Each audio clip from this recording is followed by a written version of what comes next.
안녕하십니까? 아시아 최고의 역사를 자랑하는 교육 공동체 성균관에 오신 신입생 여러분들을 환영합니다. 성균관대학의 자랑 경영대학, 그 중에서도 파이낸스 전공의 주임 교수를 맡고 있는 김영한이라고 합니다.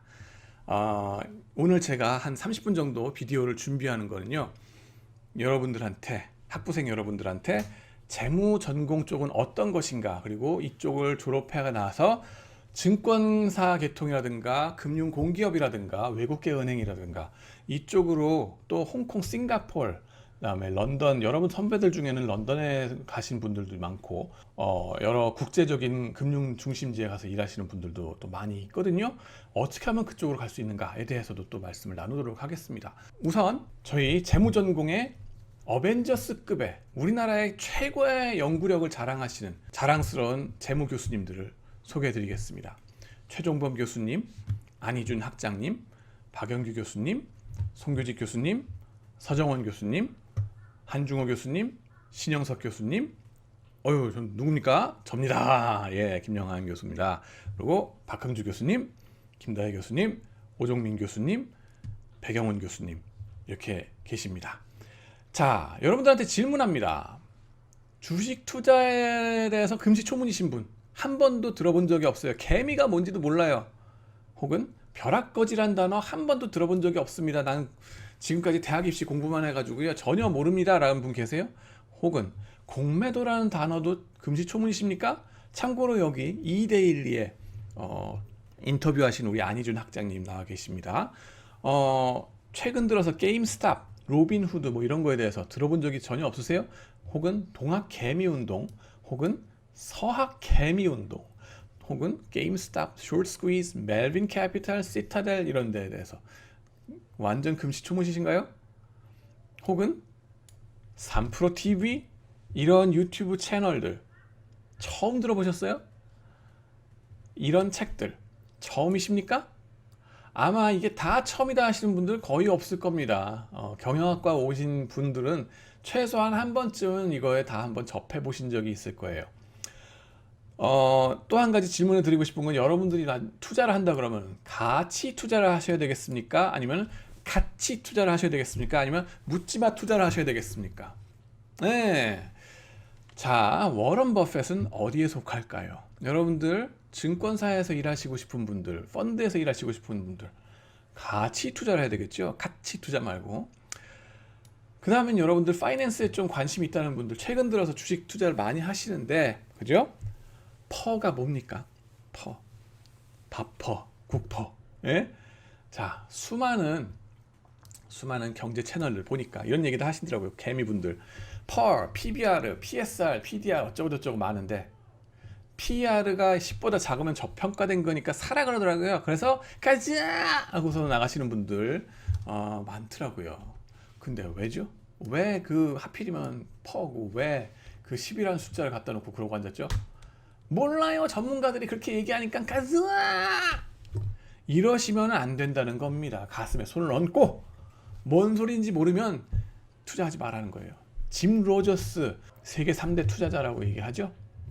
이분 댁에 제가 또 학생들 데리고서 방문한 적이 있습니다.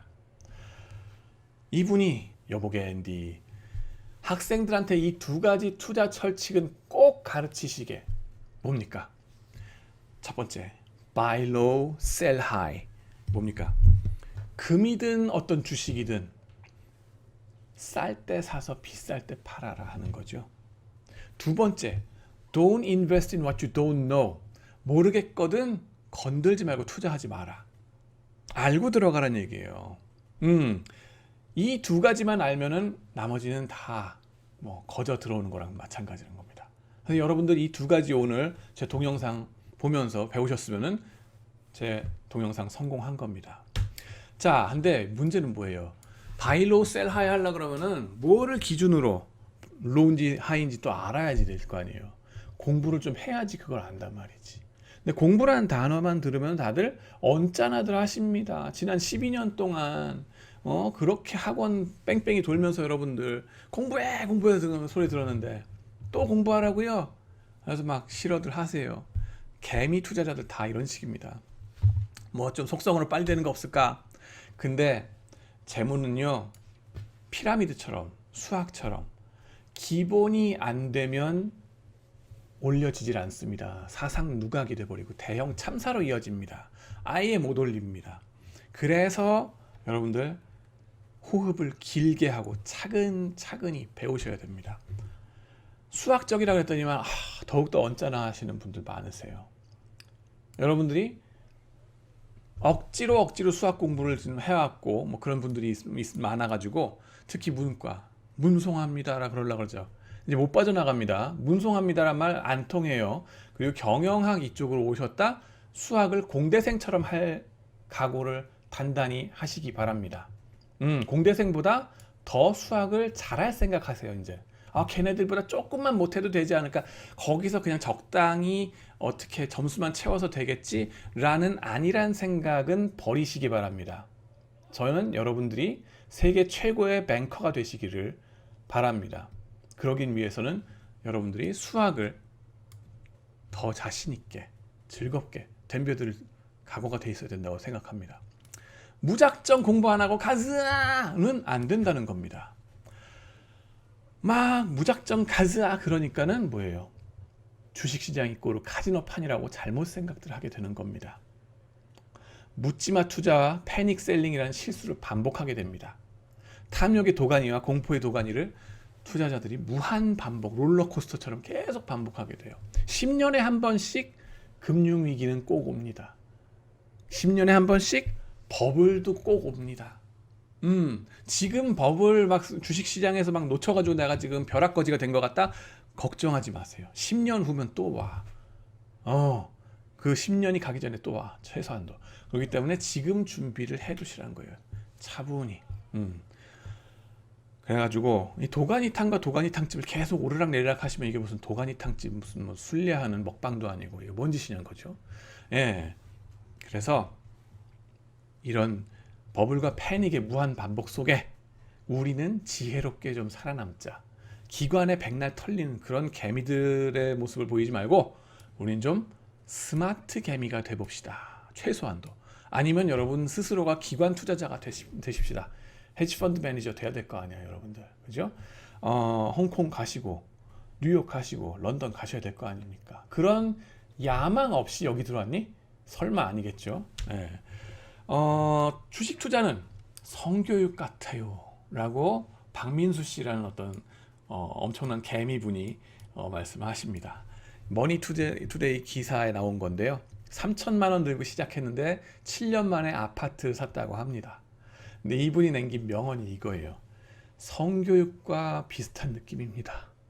이걸 금기시하면서 주식은 할 게 못 돼, 도박이야 라는 인식이 되게 강한데 사실 일단 제대로 가르쳐주고 이거를 할지 말지 합리적으로 판단하게 해야 될 거 아니냐 하는 겁니다. 그걸 제대로 안 배우고서 꼼수로 막 갖다 투자를 막 남들 따라서 어깨너머로 막 하다 보니까 오히려 삐뚤어지게 이상한 짓 해가지고 사고 치더라는 거죠. 그러니 성교육이랑 비슷한 거란 거지. 우리 사는데 정말 필요한 겁니다. 타부시하지 말고 제대로 배우자. 그것이 바로 재무관리의 과목들이 되겠습니다. 그러면 뭐부터 배워야 됩니까? 천리길도 한 걸음부터. 알파벳, 영어를 하려면 ABCD부터 배워야 되겠죠? 재무관리가 그런 과목입니다. 필수 기초공사가 되겠습니다. 여기 보시면 건물 지을 때 기초작업 단단히 하셔야 됩니다. 재무관리 과목은 반드시 들으셔야 되고 매 학기 여러 교수님들이 가르치십니다. 한 10개 섹션이 돌아갈 겁니다. 그리고 투자론도 10개 섹션이 돌아가는데요. 기본적으로 재무관리부터 하셔야 돼요. 여기서는 뭘 배우느냐? 화폐 시간가치, 연금, 개인재무 설계 뭐 이런 것들 배웁니다. 여러분들 네 그거예요. 수열 네. 극한 네. 순현가법, NPV 뭐 이런 거 나오죠. 이게 또 MBA를 하면 평생 기억에 남는 거 개념 딱 하나입니다. NPV, Net Present Value 그래가지고 순현가법 그러는데 이게 뭐냐 하면은 어디에 투자를 했을 때 돈을 투자하든 내 인생을 투자하든 리스크 대비 내가 남겨먹는 장사를 하는 걸까 손해보는 장사를 하는 걸까를 판단할 수 있게 해주는 척도가 되겠습니다. 반드시 배워야 되고 반드시 마스터하셔야 돼요. 예. Positive NPV 프로젝트를 한다고 얘기를 합니다. 그게 무슨 뜻인지 여러분 이 과목 들으시면 알게 될 겁니다. 여러분의 모든 인생의 투자가 Positive NPV이시기를 기원합니다. 내부 수익률법 IRR이라고 또 배우고, 투자를 할 때도 한 종목에 몰빵하지 말고 여러 종목에 나눠 담으라 그러죠. 그 포트폴리오라 그럽니다. 포트폴리오 이론, 그 다음에 그거에 기반해서 나가는 자본 자산 가격 결정 모델, 이거에 대해서 배우게 됩니다. 그 다음에는 그 과목을 마스터한 다음에는 무슨 과목을 들을까요? 네, 투자론이 또 머스트기는 합니다. 그거 두 과목이 들어가야지 여러분 전공으로 경영학이 인정이 된다는 거 아시죠? 투자론도 그래서 매 학기 제공이 됩니다. 그다음에 투자론과 기업재무라고 말씀을 여기 딱 크게 그림을 그려놨는데, 재무관리에는 크게 이렇게 두 분야가 나옵니다. 양대 산맥이라고 얘기를 합니다. 투자론 혹은 인베스트먼트, 다른 하나는 코퍼레이트 파이낸스 혹은 기업 재무라고 얘기합니다. 투자론부터 얘기할게요. 뭐냐면은 이거는 주식시장, 채권시장, 뭐 부동산 시장이든 뭐 그 석유, 원유 시장이든 시장에 참가를 해가지고 투자를 하는 사람의 입장에서 보는 거예요. 개미, 기관, 외국인 얘네들의 행동은 어떨까? 공매도란 무엇일까? 그리고 회사를 가치 평가하는 건 어떻게 하면 될까? 지금 주식이 싼가, 비싼가, 들어갈까 말까? 이런 거에 대해서 하는 것이 투자론이 큰 분야가 되겠습니다. 주식만이 아닙니다. 채권 투자. 케인스가 그러잖아요. 여러분 금융자산의 3분의 1은 주식, 3분의 1은 채권, 3분의 1은 부동산에 박아놔야 된다. 채권도 그 중에 큰 분야입니다. 국고채, 그죠? 그다음에 기업의 회사채, 이런 것들, 컨벡시티가 뭐고, 그다음에 뭐 듀레이션이 뭐고, 이런 것들에 대해서 배울 거고요.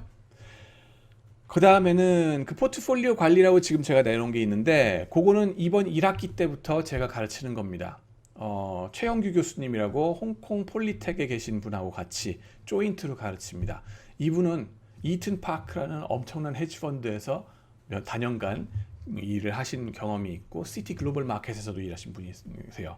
그래가지고 퀀트 투자란 무엇인가, 그죠? 포트폴리오에서 더 나가면은 자산 배분, 애셋 엘로케이션이라고 그러거든요. 그런 것들은 어떻게 되는가? 또 퀀트 투자의 기본은 사실 행동 재무입니다. 행동 재무.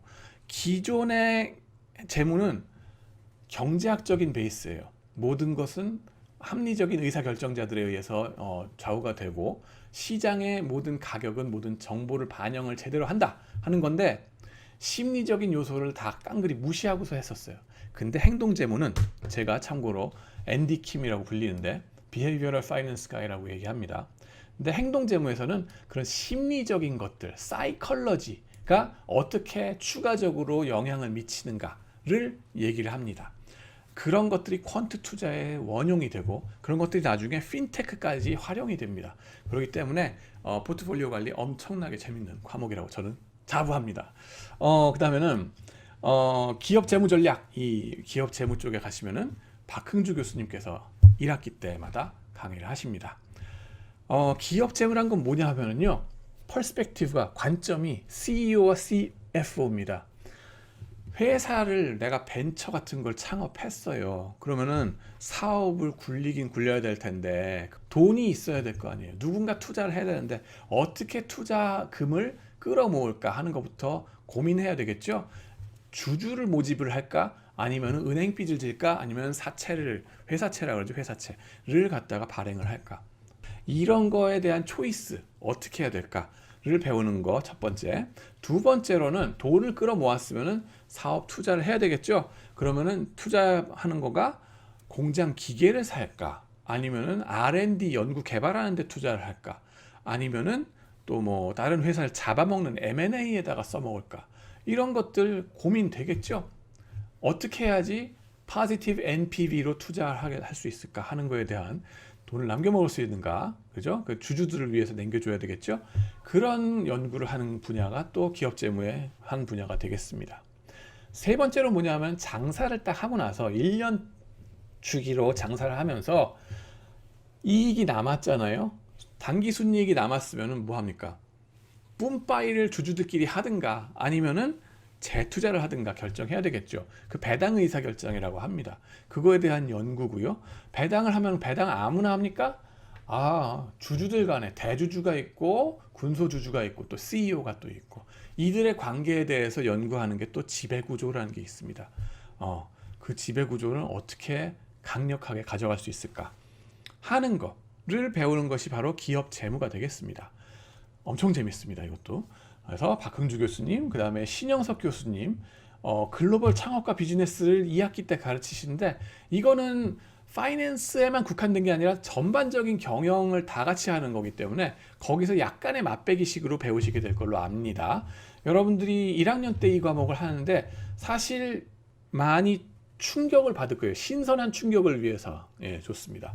뭐냐면은 거의 맨 땅에 헤딩하는 느낌이 될 거예요. 야, 이거 어떻게 창업하는 아이디어를 나보러 내라고? 라고 막막해 하실 수 있습니다. 마음의 준비 지금부터 하시기 바랍니다. 근데 이건 뭐냐면은 준비가 안 된 상태에서 뭔가가 빡 닥치는 게 세상의 비즈니스라는 게 늘 그래요. 뭐가 다 준비됐을 때는 기회가 안 와요. 세상 사는 게 그렇습니다. 준비 덜 됐을 때 덤벼드는 거야. 그런 식으로 맨 땅에 헤딩하듯이 일단 겪어보시란 거예요. 그리고 사람들끼리 모였을 때 같이 창업을 하면 어떻게 하면 될까? 그리고 그 중에서 이제 일부 배우는 거는 어떻게 하면 자금 조달할 수 있을까 하는 것도 생각하게 될 겁니다. 신영석 교수님은 참고로 KB증권의 부사장님까지 하신 분입니다. 엄청나신 업계의 경력을 가지고 계신 분이기 때문에 여러분들을 엄청나게 잘 인도해 주십니다. 그 다음에는 벤처 파이낸싱 과목을 또 송교직 교수님께서 해주십니다. 참고로 송교직 교수님은 재무관리의 이해라는 교과서를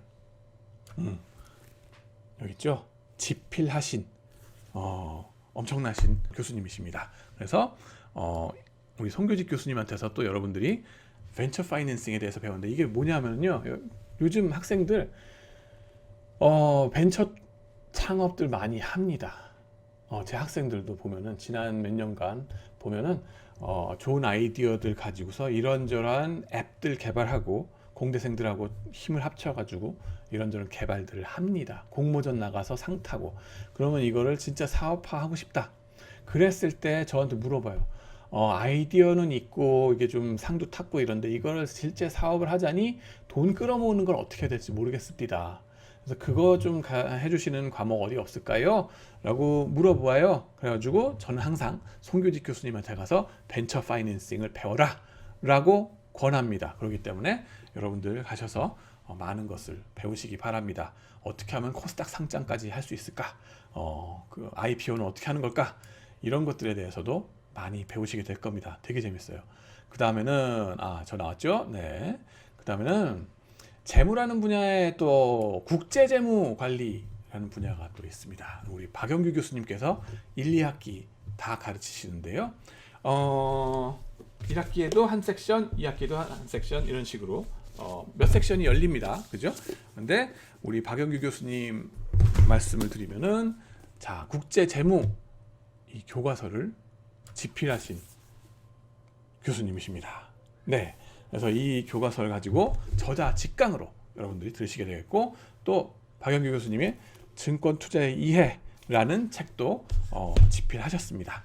이 국제재무관리라고 하는 거는 여러분들 사실 동학개미만 있는 게 아니라 모두 있다? 서학개미도 있다 그러죠. 네, 저희 누님도 테슬라 갖고서 이제 좀 투자하셔가지고 야 조금 벌었다 그랬는데 근데 이 지나고 보니까는 환율 때문에 벌어놓은 거 그쪽에서 다 없어지는 것 같더라. 환율이 막 변해서 FX라고 하는 거, Foreign Exchange, 이게 또 엄청난 리스크죠.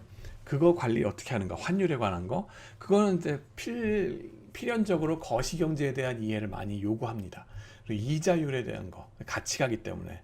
그 다음에는 국제적인 자금 조달을 어떻게 할 건가. 보시면 투자론 기업재무 얘기를 했는데 국제적으로 자금 조달도 해야 되겠죠. 국제적인 투자자도 돼야 되겠고.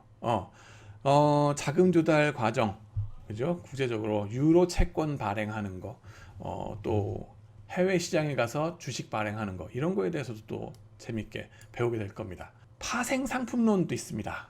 네, 신영석 교수님이 1학기 때, 그리고 김다혜 교수님은 2학기 때 과목을 가르치시는데요.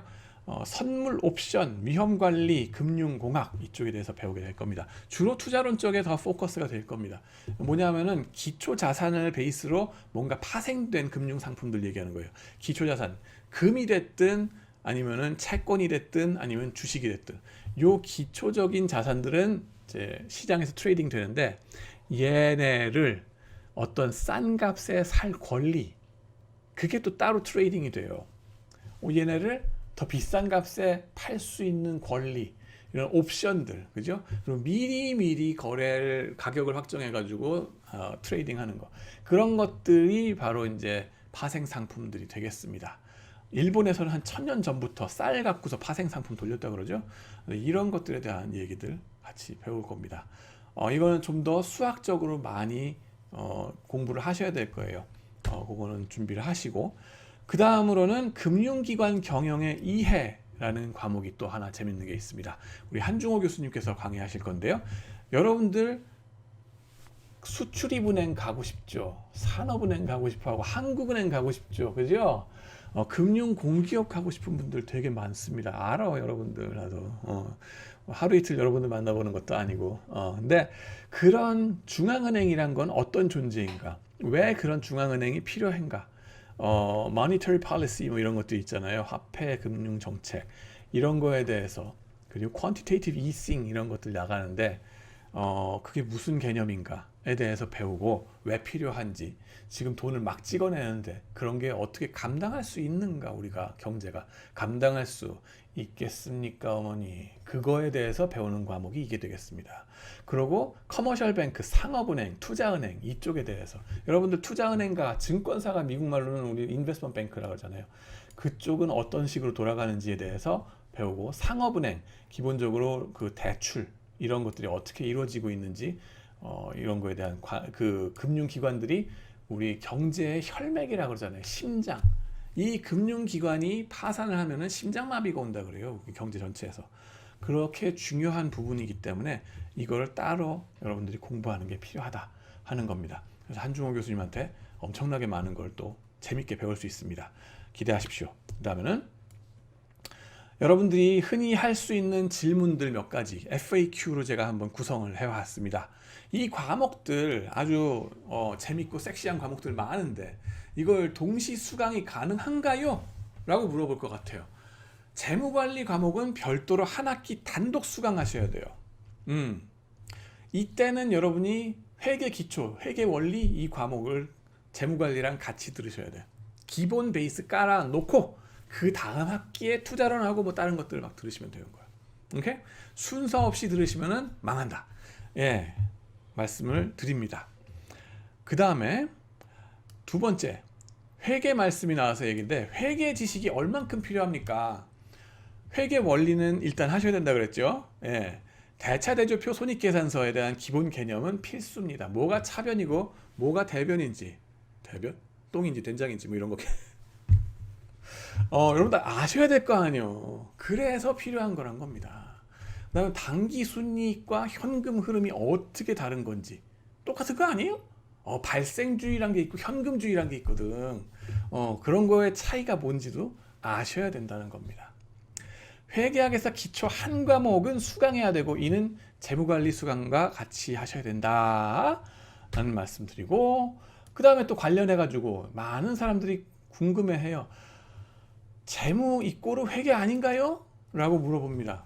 쉬운 대답 아닙니다. 달라요. 같은 듯 다른 게 또 재무와 회계입니다. 예. 똑같이 돈 갖고 얘기하는 거 아니에요? 아이 비슷한데 회계는 보다 과거의 실적에 대한 분석이 위주입니다. 왜? 감독 당국과 투자자에게 감사 보고서를 내야 되잖아요. 그죠? 주식시장에 지금 거래되고 있는 회사 수가 2200개가 됩니다. 우리나라가. 투자자들은 수천만이죠. 그러면은 이 회사들을 정확히 공부해가지고 투자를 해야 될 거 아니에요. 그걸 도와줘야 될 텐데 뭘 갖고 공부한다? 그 회사들의 감사 보고서를 가지고 공부를 해야 됩니다. 감사 보고서. 근데 그러면 감사 보고서가 규정에 맞게 제대로 쓰여져 있어야 되겠죠?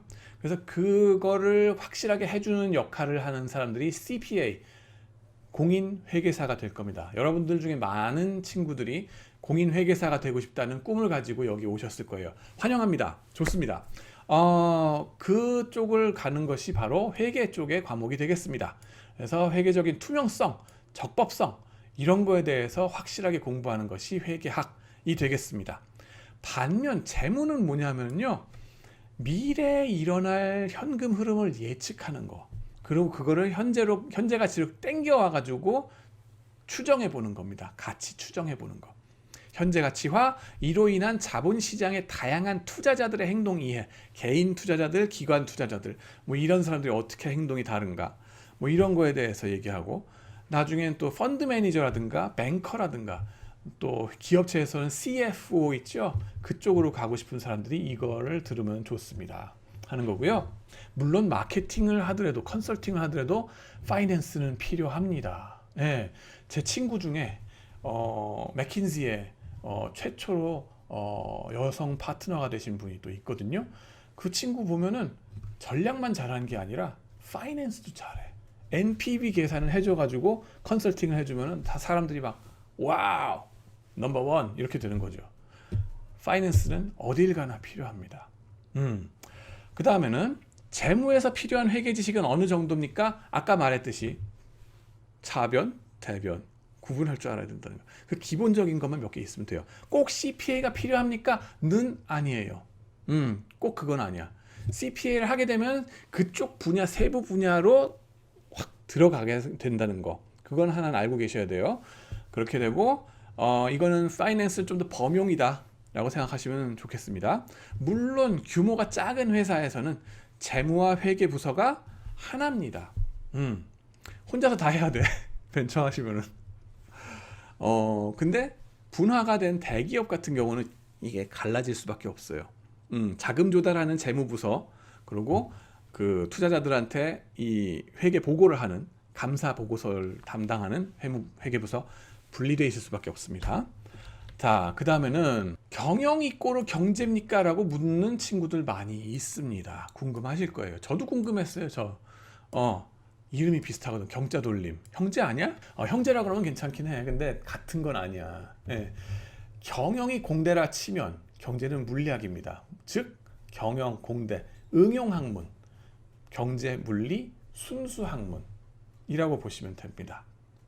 경영에서는 합법적이고 윤리적으로 돈 벌 수 있는 모든 것을 연구한다 라고 보시면 돼요. 여기에 인간들이 시장을 이루어서 움직이는 원리를 규명하기 위해서 순수학문들을 갖다 끌어다가 응용해 쓰는 거죠. 거기에 쓰이는 기초 순수학문 분야가 대표적으로 뭐다? 경제학이다. 그 다음에 또 제가 하는 건 또 추가적으로 뭐다? 심리학을 갖다 섞어요, 여기다가. 그리고 또 사회학도 갖다 섞고 여러 가지가 들어오는 겁니다. 그죠? 자, 그 다음에는 재무에 접목되는 경제학은 그러면 어떤 거가 있나요? 대표적으로 거시경제, 미시경제라고 우리가 경제를 나누잖아요, 좀. 그래서 보면은 거시경제, 나라 전체의 경제를 얘기하는 거, 국제적인 그런 거, 자금 흐름 이런 거, 이거는 투자론 쪽인 게 더 많이 되겠죠. 물론 기업 재무에서도 거시경제가 필요한 경우도 조금 있어요. 그렇지만은 이자율 같은 거 얘기하고 뭐 이럴 때, 그죠? 채권 발행 뭐 이런 거 할 때, 네. 주로 근데 기업 재무 같은 거는 미시경제나 게임 이론 쪽을 더 많이 원용을 합니다. 왜? 기업 재무란 거는요, 사실 게임으로 이해를 많이 해요. 누구와 누구와의 게임? 내부자와 외부자, 인싸와 아싸, CEO, CFO와 외부 투자자들의 게임이다. 정보 게임이에요. 뭐냐면은 인싸들은 비밀이 많거든. 그 얘기하면 안 되는 것들이 많아요. 내가 한 달 후에 뭐 어떤 엄청난 회사랑 M&A를 할 거야. 근데 그거 함부로 발설하면 된다, 안 된다? 안 됩니다. 그래서 인싸 입장에서는 말을 할 수는 없지만은 그 좋은 정보를 갖고 있으면은 나오는 행동이 달라. 나쁜 정보를 갖고 있을 때 대비해서. 그렇기 때문에 인싸들이 뭐 어떤 행동을 취하거나, 그죠? 아니면 투자 자금 조달하는 선택을 어떤 걸 한다거나 이랬을 때 발표하는 걸 딱 보고서 외부 아싸들은 저 안에 뭔가 좋은 소식이 있구나 혹은 나쁜 소식이 있구나를 추론해낸다고, 역추적해낸다고. 그 게임에 대한 연구를 바라봅니다. 그래서 이제 기업자문 쪽에서는 미시경제 게임 이론 이런 것들이 많이 쓰인다라고 보시면 됩니다. 그다음에 이제 파이낸스를 잘하려면은 어떻게 공부하면 될까요? 라고 물어보시는데 시사 문제에 관심 가지고 계속 경제지를 좀 읽으세요. 첫 번째로 뭐 제 과목 같은 경우 매년 매 학기 새로운 문제를 냅니다. 족보가 안 통하도록 만들고 싶거든 저는. 그리고 더 중요한 거는 여러분들이 지금 당장 잡 인터뷰를 하더라도 바로 패스를 할 수 있게 내한테 A 플러스를 받았다 그러면은 골드만삭스에서도 얘는 개런티 이런 식으로 인정받길 난 원하거든. 그러려면 뭐예요? 여러분들이 그 업계에서 지금 현재 관심 가질 만한 것들을 지금 여러분들도 관심 가지고 추적해내야 된다는 거죠. 그걸 반영해서 문제를 냅니다. 배운 개념들과 섞어서 그죠? 그걸 적용해서 문제를 풀도록 냅니다.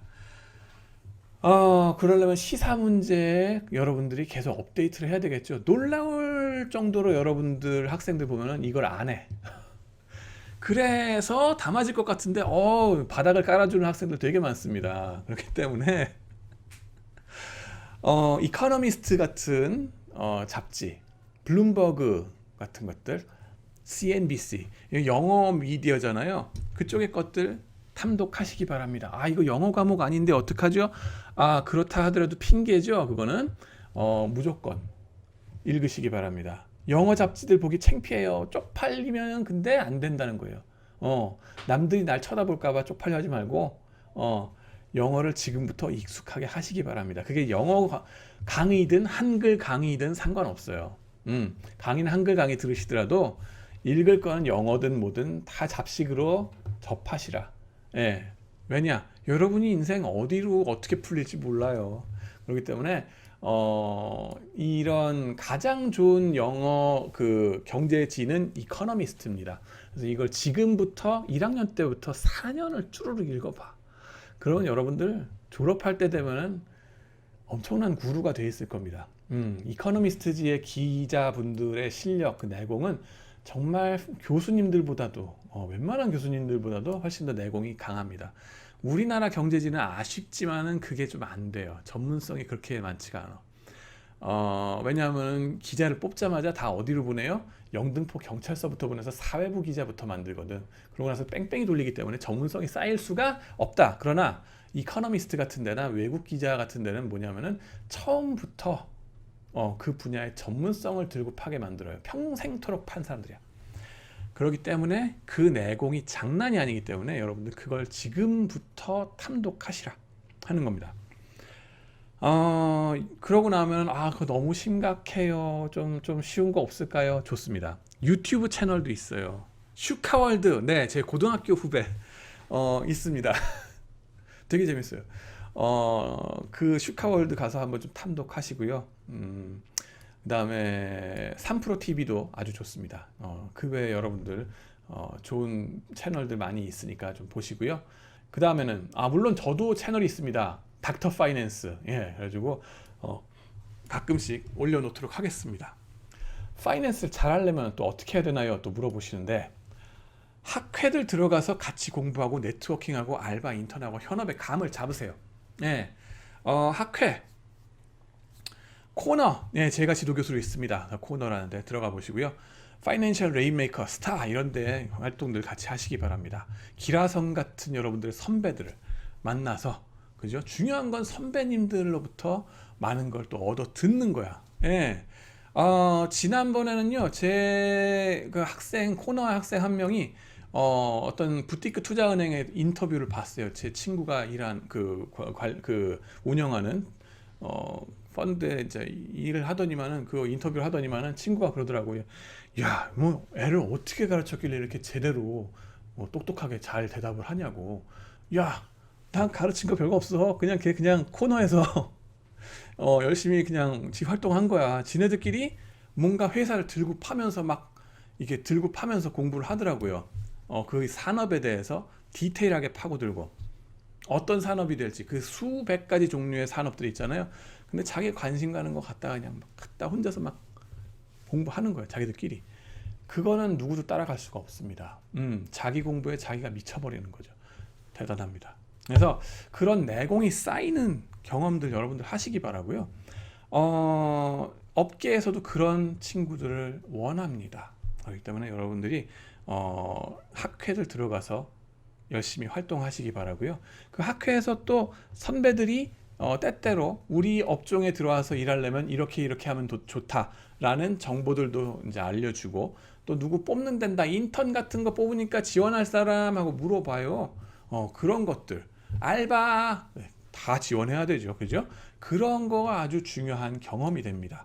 그러면서 끈끈한 우리의 또 선후배 간의 그런 네트워크들이 생기고 아주 좋은 경험들 하실 겁니다. 합법적이고 윤리적인 테두리 안에서 돈 버는 모든 경험이 또 중요합니다. 알바, 커피숍 알바, 편의점 알바 중요합니다.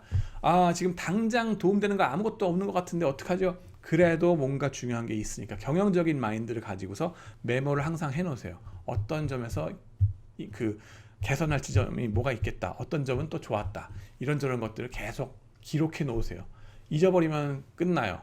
잊기 전에 기록해 놓으시고 나중에 언젠간 이게 유용하게 쓰일 때가 있다라는 거 잊지 마시고, 때로는 뭐 사장님한테 이렇게 추천을 해드리고 뭐 이런 아이디어 한번 제안도 해드리고 그런 것도 재밌을 거예요. 물론 그거 뭐 상황 봐가면서 해야 되겠지, 눈치 봐가면서.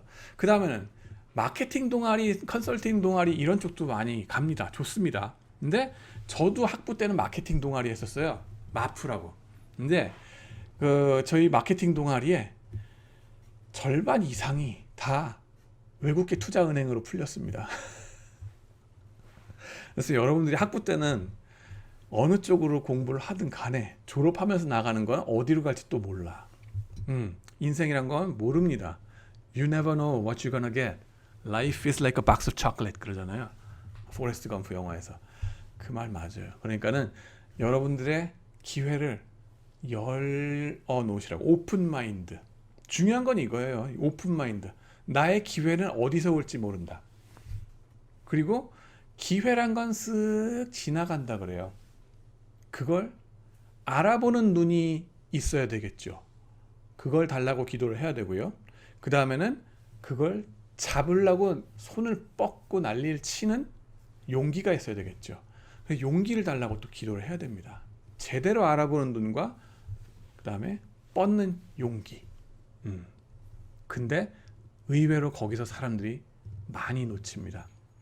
알아보지 못하고 혹은 용기가 없어서 나는 리스커버스 해 뭐 이러면서. 파이낸스 시간에는 뭐 제대로 점수도 못 받았던 애들이 꼭 하는 말이 위험 회피 때문에 그런 모험스러운 직업은 못 하겠어요 이러고서 막 쪼그러들어요. It's up to you. 예?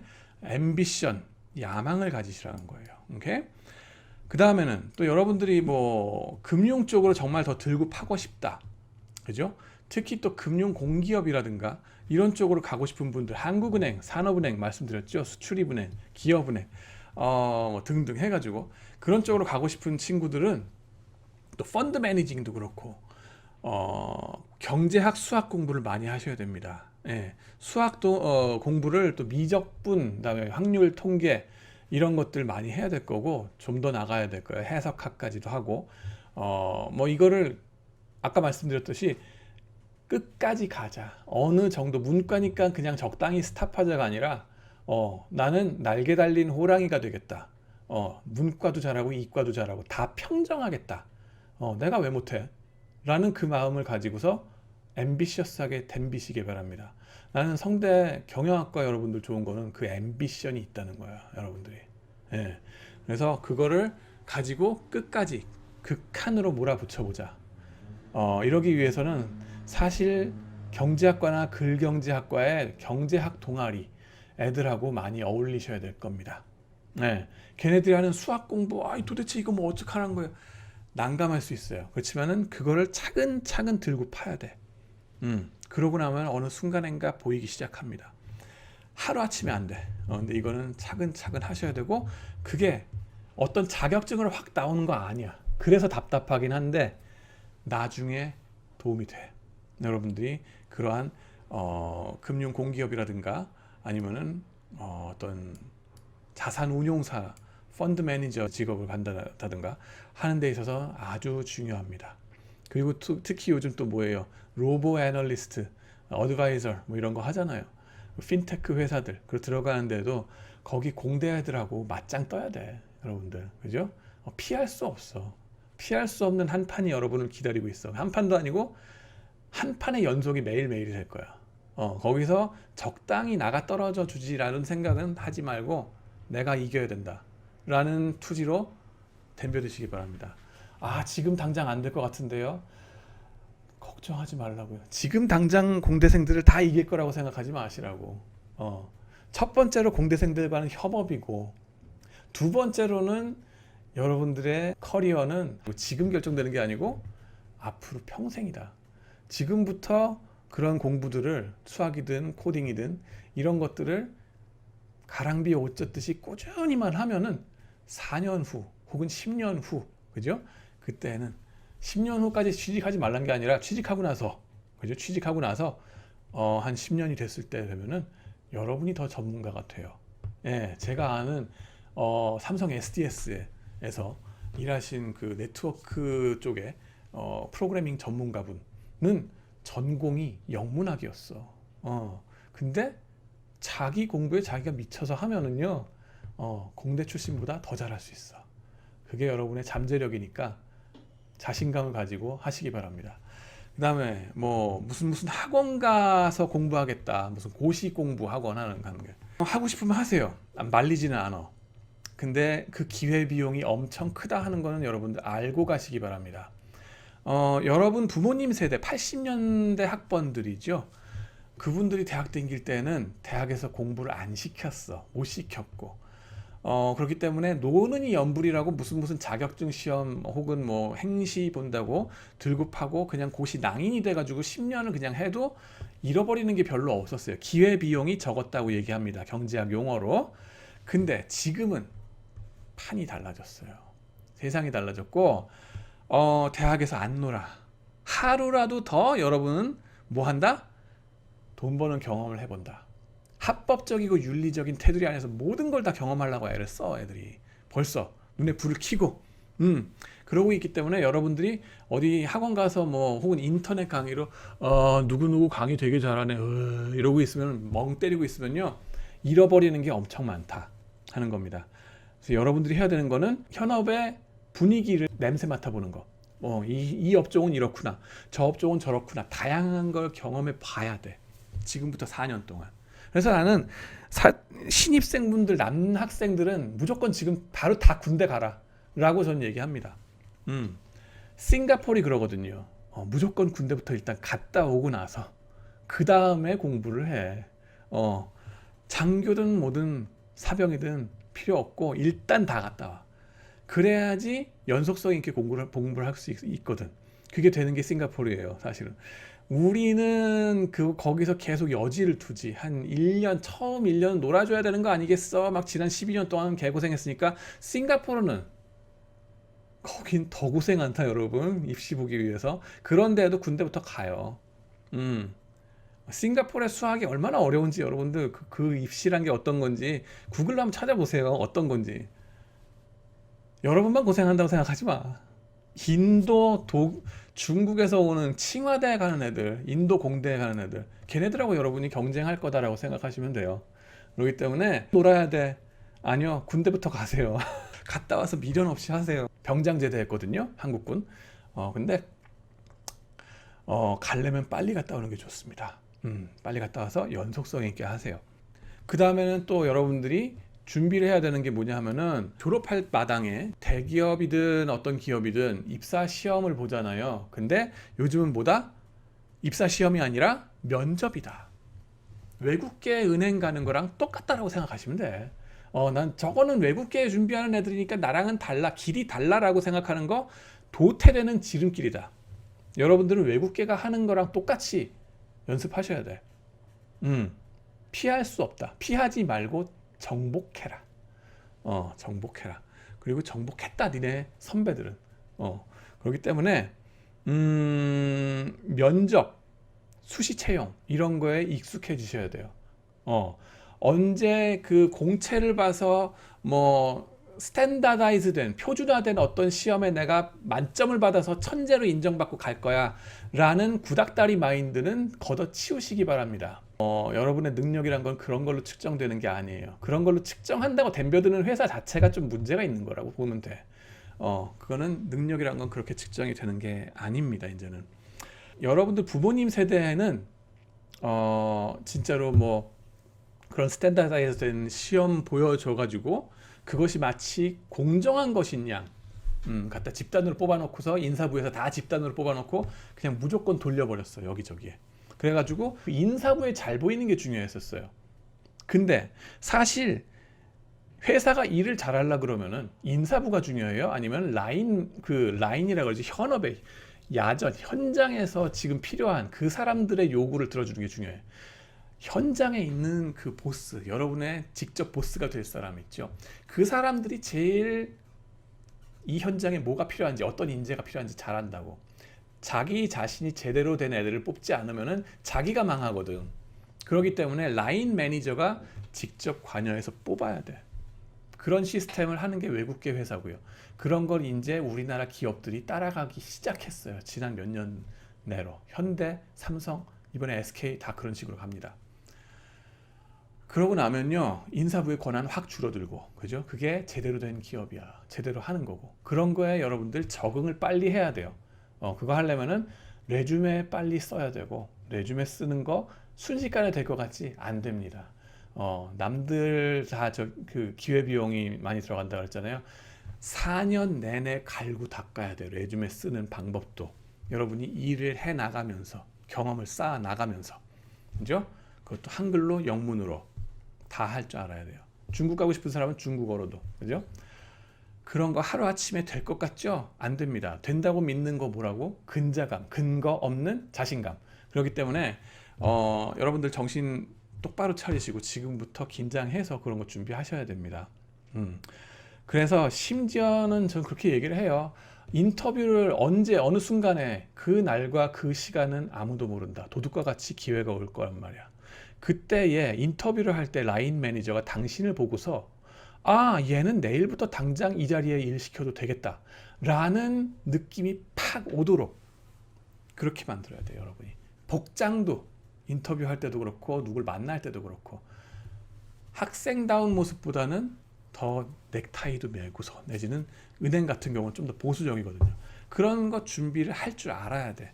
그게 뭐 시험 준비만 잘하면 되겠지? 아니요. 토익 뭐 만점 받으면 되겠지? 아니에요.